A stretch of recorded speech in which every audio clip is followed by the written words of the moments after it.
Bapak, terima kasih buat malam hari ini, buat anugerah yang Tuhan berikan bagi kami, Tuhan. Tuhan, sebentar kami akan belajar sebagian dari firman Tuhan, di mana Tuhan kami rindu, kami haus mengenal Engkau lebih dalam lagi.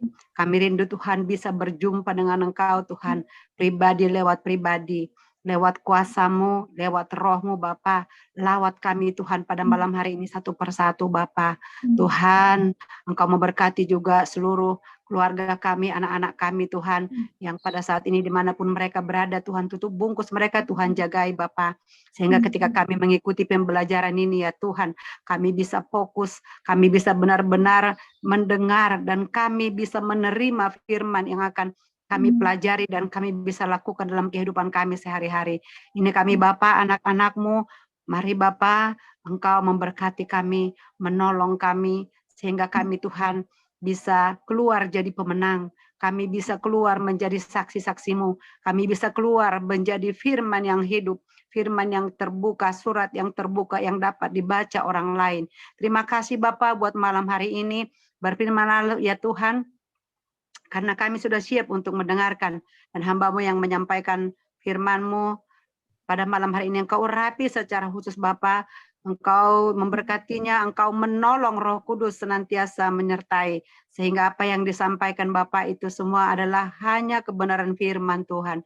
Terima kasih Tuhan, hadirlah di tengah-tengah kami, walaupun kami berjauhan tempat, berjauhan kota, berjauhan negara bahkan Tuhan, tapi kami percaya Roh Kudus-Mu, itulah roh yang maha dahsyat itu, yang membuat kami boleh bersama-sama belajar pada malam hari ini. Di dalam nama Tuhan Yesus Kristus kami akan mulai pembelajaran kami. Haleluya. Amin. Baik, shalom Bapak Ibu semua. Selamat malam.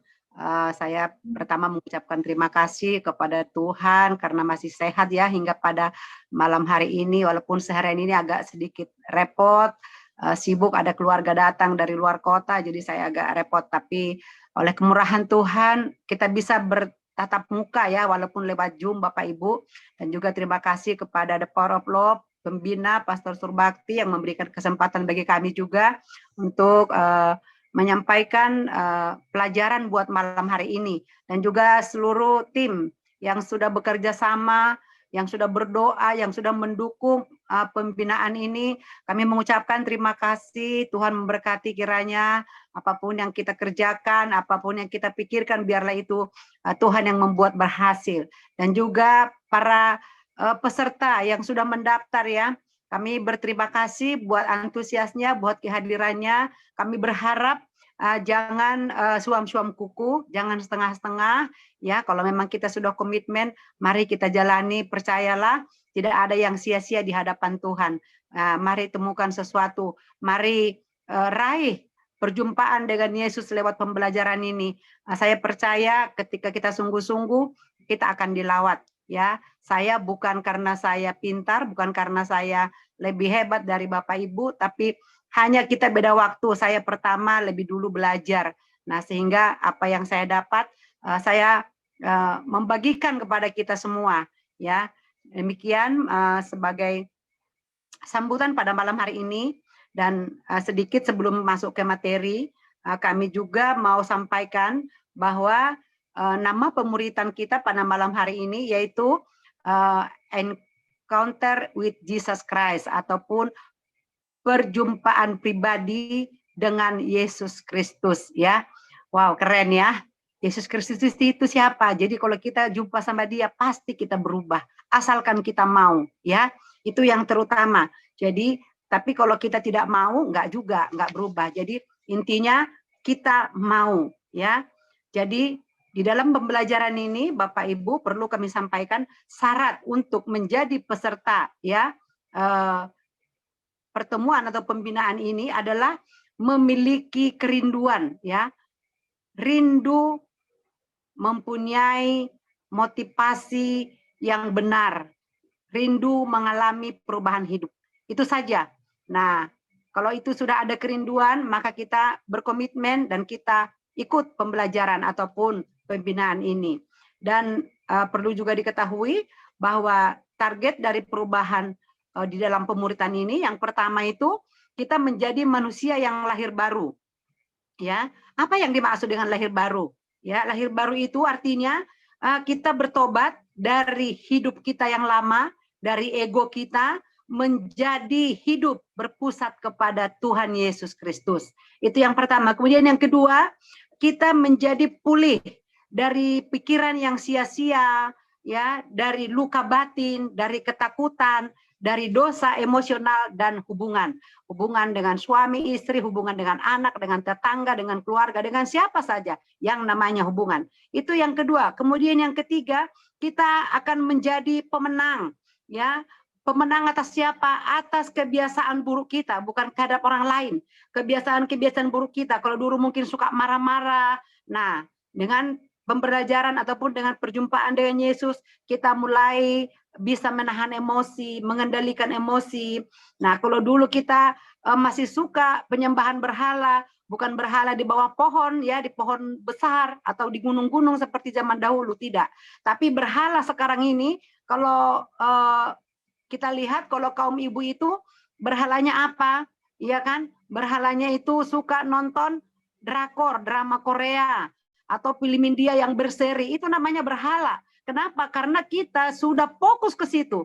Gara-gara nonton kita anak pun kadang lupa, ya. Nah, demikian juga mungkin kaum pria, apa berhalanya? Pulang kerja bukan langsung pulang ke rumah, tapi mampir dulu di Lapotuak, ya. Kalau di Sumatera itu biasa itu. Ya, di Lapotuak sampai malam, sampai dijemput anak-anak pun disuruh pulang. Nah, itu berhala yang kita anggap lebih berharga dari yang lain. Nah, itu namanya berhala. Nah, itu yang ketiga. Kemudian yang keempat, apa yang terjadi, target perubahan hidup yang seperti apa? Yaitu kita akan menjadi orang yang mempunyai gaya hidup murid Kristus. Ya, apa gaya hidup murid Kristus itu, Bapak Ibu? Yang pertama, mengasihi Allah lewat doa dan firman Tuhan.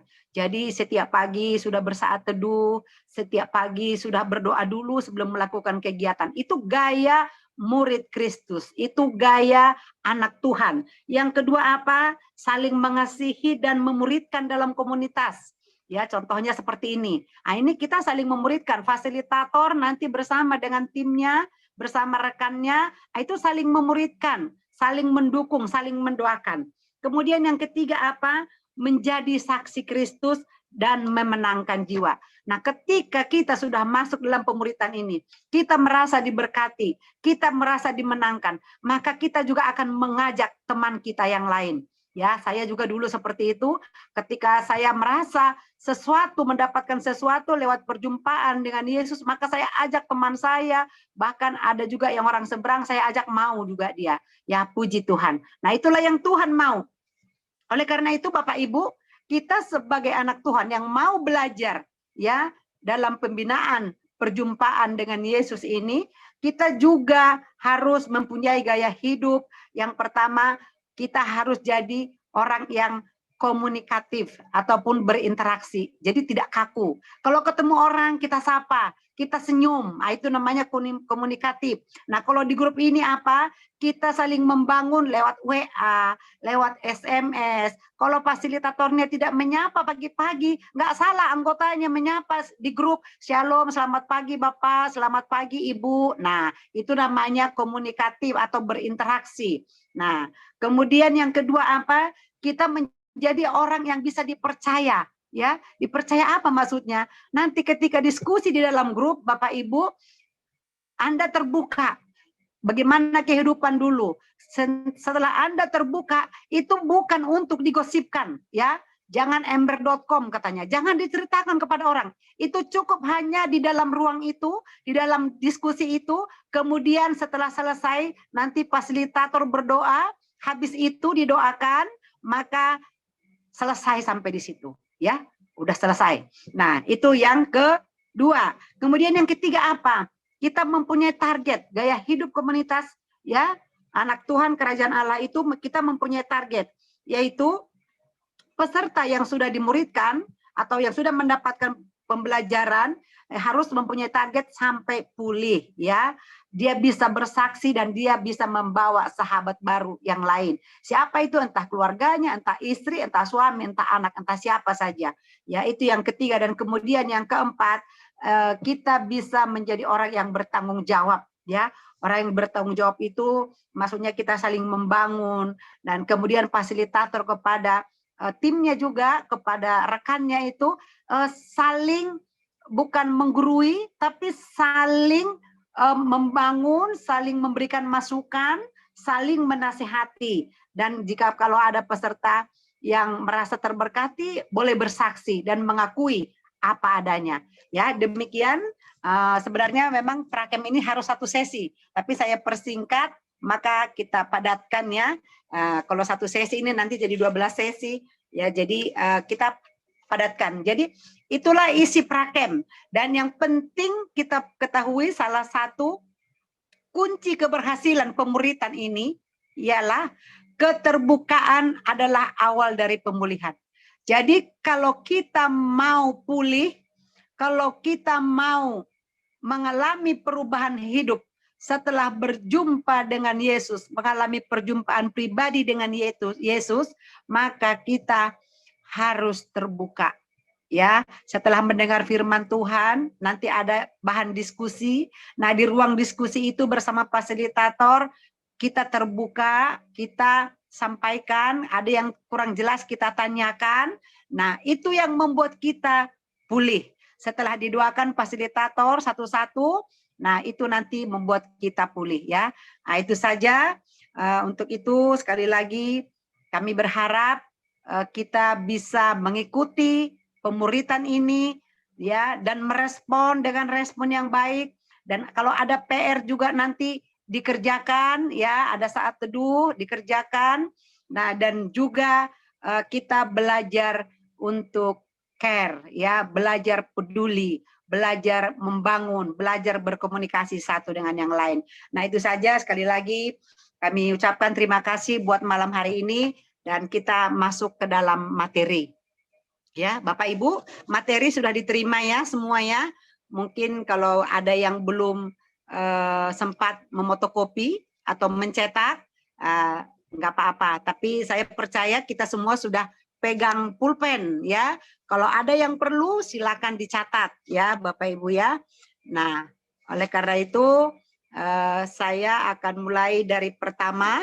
Di pelajaran pertama pada malam hari ini, Bapak Ibu bisa lihat yang sudah mencetak, yaitu dengan judul Kembali kepada Rancangan Awal ya. Itu judulnya. Ya, di situ saya bacakan, rancangan dan tujuan awal Tuhan menciptakan manusia yaitu supaya manusia hidup dalam kerajaan Allah dan menghadirkan Allah tersebut di bumi, sehingga apa yang ada di surga terdapat juga di bumi. Wow, luar biasa ya. Jadi rencana Tuhan itu sebenarnya mulia banget. Tidak ada orang yang susah, tidak ada orang yang sakit-sakitan, tidak ada orang yang sengsara. Itu rencana awal Tuhan menciptakan manusia, ya. Tapi semua agar kita hidup di dalam kerajaan Allah, berpusat kepada Allah dan menghadirkan kerajaan itu di bumi, ya, lewat kita, tentunya lewat anak-anak Allah. Nah, namun Bapak Ibu, kenyataannya ya, kita baca di dalam firman Tuhan, saya percaya kita tahu semua dalam Alkitab, manusia itu jatuh ke dalam dosa. Setelah manusia itu jatuh ke dalam dosa, apa yang terjadi? Ya, kita terpisah dari Allah, ya. Bahkan dikatakan upah dosa adalah maut, ya. Wow. Sungguh mengerikan ya, maut, mati. Nah, tapi sebenarnya maut di sini maksudnya, mati di sini maksudnya bukan mati secara rohani, tapi kita terpisah. Kita tidak lagi sebebas dulu ketika Adam dan Hawa itu tinggal di Taman Eden. Ya, mereka bebas bertemu dengan Tuhan, kapan saja mau ketemu boleh, bicara bisa, tapi begitu jatuh ke dalam dosa, ya, Hawa memakan buah dan memberikan juga kepada suaminya, dia tergoda oleh ular, ya, yang menggoda dia, yang merayu dia, maka mereka terputus hubungannya dengan Tuhan, terpisah dengan Allah, ya, sehingga Allah berfirman, ya, kamu akan susah payah melahirkan. Demikian juga kepada Adam dikatakan apa? Kamu harus susah payah mencari nafkah, ya, bekerja. Tadinya nggak bekerja mereka di Taman Eden. Mereka hanya enak-enak, ya. Mereka bisa hidup bersama dengan itu semuanya jinak. Semua bisa berasa sebenarnya. Tapi ya itulah, akibat manusia jatuh ke dalam dosa, maka kita terpisah dari Allah. Namun Allah tidak kehabisan akal. Dia punya 1001 macam cara bagaimana membuat bisa kembali kepada rancangan awal, yaitu apa? Masuk ke dalam kerajaan Allah, tetap berfokus kepada Allah. Yaitu dengan cara apa? Ya, mari kita teruskan, kita baca di sini ada 3 kebenaran untuk kembali kepada rancangan Allah. Inilah yang Tuhan rencanakan. Ada 3. Yang pertama dikatakan manusia dimahkotai dengan kemuliaan dan kehormatan. Ya, kita baca di dalam kitab Mazmur 8 ayat 4 sampai dengan 7. Saya bacakan untuk kita semua. Jika aku melihat langitmu, buatan jarimu, bulan dan bintang-bintang yang kau tempatkan, siapakah manusia sehingga engkau mengingatnya? Apakah anak manusia sehingga engkau mengindahkannya? Namun engkau telah membuatnya hampir sama seperti Allah dan telah memahkotainya dengan kemuliaan dan kehormatan. Amin ya. Jadi di sini jelas dikatakan di dalam Mazmur 8 itu, ya ayat yang ke-7 terutama, engkau membuat dia berkuasa atas buatan tanganmu. Segala-galanya telah kau letakkan di bawah kakinya. Sebenarnya manusia itu luar biasa, diberikan Tuhan kepercayaan, diberikan Tuhan kemuliaan pada awalnya. Kita berkuasa atas seluruh apa yang diciptakan Tuhan. Wow, dahsyat ya. Nah, tapi yaitu tadi akibat dosa, kita sempat terputus. Tapi itu pun Allah mau pada hari ini, dia mau kita semua kembali kepada rancangan awal. Nah, tapi itu tergantung respon kita, apakah kita mau atau tidak. Ya, tapi saya percaya semua kita yang sudah tergabung pada malam hari ini adalah orang-orang yang mau, ya. Bahkan kita akan menjadi pembawa jiwa-jiwa buat orang atau buat Tuhan, ya. Kita akan membawa kabar berita, kabar kesukaan, kabar Injil buat yang lain. Ya, di situ dikatakan jelas ya, manusia adalah ciptaan Tuhan yang dahsyat, ya, dijelaskan, dan manusia itu diciptakan setara dengan Allah, ya. Tidak setara, maksudnya tidak setara, tapi serupa, ya. Apa beda setara dengan serupa? Kalau setara itu satu level, setingkat gitu ya. Oh iya, saya setara sama dia, sama-sama misalnya seperti Pak Boris contohnya ya. Oh iya, saya dulu terakhir pensiun, pangkat saya letkol. Kami sama, setara, sama-sama letkol gitu ya, kurang lebih seperti itu. Itu kalau setara, jadi sama. Nah, jadi Allah dengan manusia bukan setara, tapi serupa. Nah, apa arti serupa? Serupa itu artinya mirip, menyerupai, ya. Jadi contohnya saya kemarin cucu saya baru lahir, ya, kurang lebih hampir 2 minggu. Nah, semua yang melihat, yang besuk, dia katakan begini, oh iya cucu kamu mirip mamanya, ya, serupa seperti mamanya. Nah, tapi tidak sama kan, maksudnya itu mereka mirip, ya. Nah, berarti apa? Casingnya boleh kelihatan sama, tapi dalamnya jauh berbeda. Nah, begitulah kita juga dengan Tuhan, ya. Jadi kita tidak setara, tidak satu level, tapi serupa. Jadi di dalam firman Tuhan juga di Kejadian pada waktu penciptaan dikatakan dengan jelas bahwa Allah menciptakan manusia itu serupa, segambar dengan dia. Ya, sama seperti tadi anak bayi baru lahir mirip papanya atau mirip mamanya mungkin gitu ya. Nah, kemudian dikatakan dia memahkotai manusia dengan kehormatan dan kemuliaan.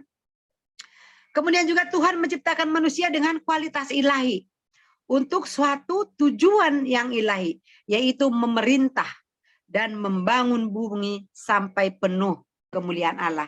Ya, tadi dalam Mazmur yang sudah saya bacakan jelas dikatakan ya, kita memerintah. Semua Tuhan taruh sebenarnya di bawah kaki manusia itu, di bawah kaki kita, ya. Nah, dan sekarang juga Tuhan mau itu. Jika kita mau, jika kita merespon, ya. Sekali lagi, ya, Tuhan memberi kuasa. otoritas kepada manusia untuk menguasai makhluk semuanya ciptaan Tuhan yang lain. Juga harus garis bawahi. Tapi tidak ada ayat yang mengatakan agar kita menguasai sesama kita. Tidak ada itu ayatnya, ya. Menguasai ciptaan yang lain ada, ya, tapi bukan sesama kita. Jadi kalau ada kita berusaha menguasai sesama, menguasai suami, menguasai istri, bahkan menguasai anak, itu tidak ada ayatnya, Bapak Ibu. Berarti artinya salah, ya, itu dosa. Jadi jangan menguasai, mengarahkan boleh, membina boleh, mengajari boleh, tapi tidak menguasai, ya. Otoritas itu diberikan untuk menguasai ciptaan yang lain, hewan, tumbuhan, ya semua kita kuasai kecuali sesama. Ya, sama itu berarti manusia ciptaan Allah, ya. Itu yang pertama. Nah, kemudian yang kedua dikatakan apa? Ya, kebenaran yang kedua, manusia kehilangan kemuliaan Allah, yaitu terdapat di dalam kitab Roma, ya, yang ketiga sampai Roma 3 ayat 23 maksud kami, ya. Demikian firman Tuhan, karena semua orang telah berbuat dosa dan telah kehilangan kemuliaan Allah, ya. Jadi semua, ya, semua. Kenapa? Karena dikatakan bahwa dosa yang dilakukan oleh Adam sebagai manusia pertama yang diciptakan Allah itu juga diwariskan kepada seluruh umat manusia, ya. Nah, tapi itu pun, ya, karena pelanggaran Adam dan Hawa ketika mereka di Taman Eden, sehingga mereka keluar dari kerajaan Allah, ya. Mereka hidup dalam kerajaan ego, kerajaan kegelapan, ya. Kerajaan ego itu kerajaan kegelapan, ya, dunia ini. Nah, sehingga dosa itu membuat manusia kehilangan kemuliaan Allah. Ya, apa yang dijanjikan Allah itu tidak lagi semudah itu dulu. Dan kita harus bersusah payah. Manusia tidak lagi dipimpin Allah, tetapi dipimpin oleh egonya sendiri. Kemudian bahkan lebih lagi, manusia itu bahkan sampai ingin menjadi seperti Allah, ya. Seperti apa yang dikatakan ular kepada Hawa ketika dia dipengaruhi, digoda, dirayu, apa dia katakan? Kalau kamu makan buah pohon yang di tengah pohon Eden itu, kamu akan sama seperti Allah. Jadi iblis memutarbalikkan firman itu. Padahal tidak ada firman Allah seperti itu, ya. Nanti kamu akan sama. Nah, tapi karena manusia itu sudah jatuh dan itu terjadi, kita egois, kita mau hampir sama, mau menyerupakan diri, kita sombong, kita menyerupakan diri sama dengan Allah. Dan itu hal yang tidak baik, dah. Bahkan karena kita ingin, ya, menjadi orang yang lebih dari sesama kita, kita sering bisa jadi menghakimi orang lain. Bahkan juga lebih fatal menghakimi diri sendiri.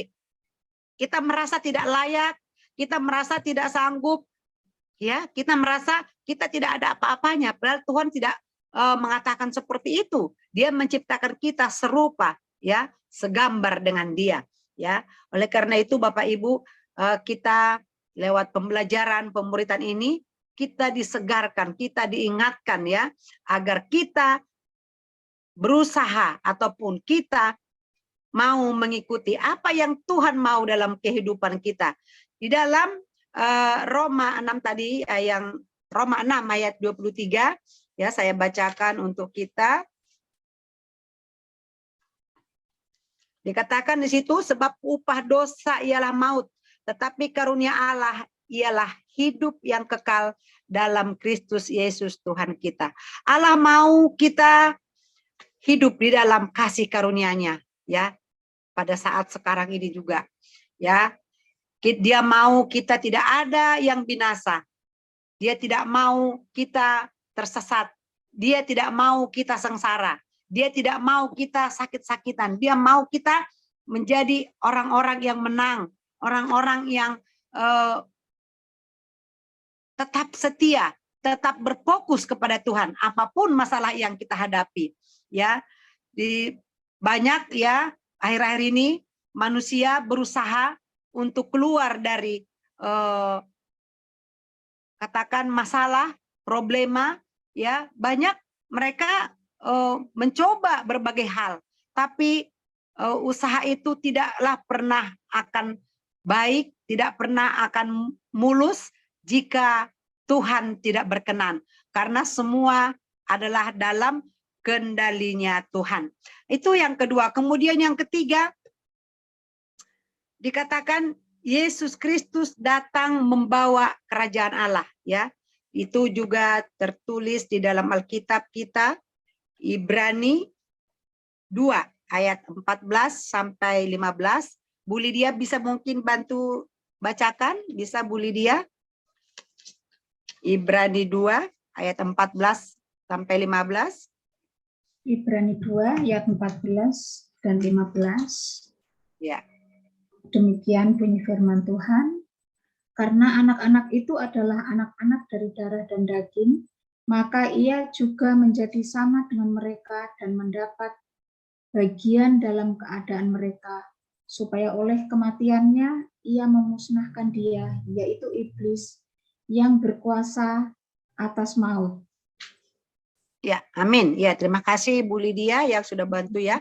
Nah, jelas di situ dikatakan bahwa agar kita ini bisa selamat, ya, agar seluruh umat manusia ini bisa masuk dalam kerajaan surga hanya satu cara. Jadi kalau ada usaha manusia mencoba dengan pengetahuan yang ya katakan sekarang ini luar biasa, brilian, itu tidak bisa menyelamatkan manusia. Perbuatan baik juga seperti yang dilakukan saudara-saudara kita orang seberang, ya, berbuat baik, itu juga tidak bisa menyelamatkan, ya, semuanya itu sia-sia. Di dalam Efesus 2 ayat 8 dikatakan, ya, sebab karena kasih karunia kamu diselamatkan oleh iman. Itu bukan hasil usahamu, tetapi pemberian Allah, ya. Jadi hanya iman di dalam Yesus Kristus yang dapat menyelamatkan kita dari dosa, dari kuasa maut, ya, yang dimana kita sudah jatuh ke dalam dosa akibat pelanggaran dari dulu, yaitu Adam dan Hawa, ya. Yang pertama, manusia pertama Tuhan jadikan di Taman Eden. Oleh karena itu kita diingatkan pada malam hari ini, mari kita responi firman Tuhan, ya, bahwa solusi yang satu-satunya agar kita bisa selamat dari hukuman maut, dari dosa, hanya melalui Yesus Kristus. Dialah Tuhan satu-satunya, dialah Allah yang berkuasa di surga dan di bumi, ya. Dan pintu masuk dalam kerajaan Allah yaitu dengan bertobat dan percaya kepada Injil, ya. Bertobat itu artinya meninggalkan kerajaan ego tadi, yang kerajaan kegelapan itu, dan memutuskan untuk hidup dalam kerajaan Allah, ya. Dan yang kedua, percaya kepada Injil, yaitu menerima Yesus Kristus sebagai Tuhan dan Raja dan Juru Selamat satu-satunya dalam hidup kita, dan memperoleh hidup kekal, yaitu hidup dalam kerajaan Allah. Demikian Bapak Ibu pemaparan pada malam hari ini di sesi pertama, ya. Di situ yaitu dengan judul kembali kepada rancangan awal. Ya, saya percaya kita bisa baca kembali nanti di dalam di rumah, ya, karena materi sudah dibagikan. Nah, kemudian nanti habis ini kita akan masuk ruang diskusi. Di ruang diskusi itu ada yang mau ditanyakan ataupun dibahas, ya. Di situ jelas kepada kaum Bapak dan Ibu yang fasilitator di situ, coba ceritakan latar belakang kehidupan Anda dan jelaskan kerinduan pertobatan Anda. Kemudian yang kedua, seringkan, ya, tentang perubahan hidup, ya. Nah, jadi nanti di dalam breakout room kita membahas, ya, bagaimana, atau kita berdiskusi bagaimana dulu sebelum kita mengenal Yesus, dan nanti fasilitator mengajak bersharing. Nah, setelah selesai nanti bersharing, bercerita, dan nanti dimulai dari Fasil, maka nanti fasilitator menutup dengan doa, kemudian kita bergabung kembali. Jadi waktunya harap di manage, ya. Maksudnya waktunya kan itu maksimal 20 menit Bapak Ibu. Jadi satu orang berbicara berarti maksimal 5 menit, ya, karena Ini kan rata-rata 3 orang ya. Jadi biar tidak kebablasan, nanti tidak kebagian semua. Mungkin itu saja pada malam hari ini, kita tutup dengan doa. Kita bersatu dalam doa. Bapak, terima kasih buat firman-Mu, buat pembelajaran pada malam hari ini. Kami sudah belajar ya Tuhan, kami sudah mendengarkan pemaparan yang sudah disampaikan hamba-Mu pada malam hari ini. Biarlah Tuhan Engkau yang memeteraikan ke dalam hati dan pikiran kami. Biarlah Tuhan yang menolong kami juga agar kami bisa mengerti apa isi hati Tuhan, apa yang kami pelajari, yang kami bahas pada malam hari ini. Tuhan, Engkau memberkati setiap fasilitator dan juga partisipan. Biarlah Tuhan kami boleh saling terbuka, saling mendoakan dan saling mendukung. Di dalam nama Yesus kami bersyukur dan berdoa. Haleluya. Amin. Silakan Pak Surbakti bawa kita masuk ke dalam breakout room.